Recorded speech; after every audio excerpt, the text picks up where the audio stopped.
this, an English, a Scottish physician, turned experimental farmer, James Hutton, had actually written The Theory of the Earth, published in 1795, in which he supposed that the Earth has really no vestige of a beginning, no prospect of an end, really giving us deep time. And one of the things I love about geology is James Hutton figured out that the Earth is old with a rowboat and a hammer, right?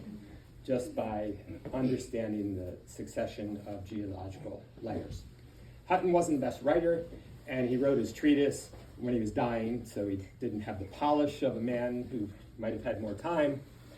And so that was resoundingly rejected at the time in favor of this young Earth idea of geology. There's another Englishman who goes up to Scotland and he starts to become interested in geology, Charles Lyell. Charles Lyell at first only knows about James Hutton as like an object of derision. Oh, that Hutton thinks the Earth is 1 million years old or whatever. But Hutton looks at the same rocks, sees the same things, and starts to formulate, Lyell sees the same thing, starts to formulate the same ideas.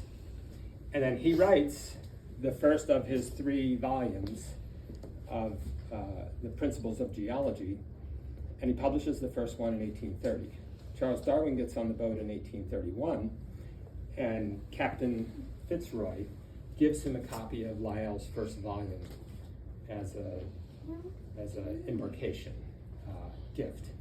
And Darwin, ever the sponge for information, he digs into this. And so Charles Darwin, a lot of people don't really know this, when he gets on the boat on December 27th, 1831, Charles Darwin is a young Earth creationist when he goes up that gangplank.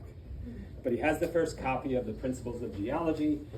He reads it on the way to the Cape Verde Islands, or maybe while he's in the Cape Verde Islands, and he has such a supple mind, I would say, and a lifelong trait of following the information wherever it may go, that already by the time they get to the Cape Verde Islands, he's already starting to switch his thinking. And he gets there. He's from England. He had never left England prior to that. Once he returned home 5 years later, he would never leave it again. He really didn't like traveling that much.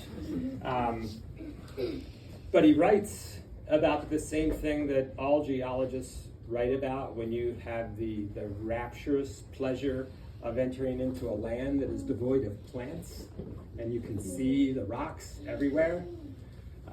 That's heaven for a geologist. And Charles Darwin sees this and writes that, by far the most interesting part of the natural history of the Cape Verde Islands is the geology. And he's starting to notice things, he's starting to get his eyes on. He also has remember, he's a very inexperienced, kind of fussy young man, and he tries different fruits. He writes that he tries a banana and does not like it.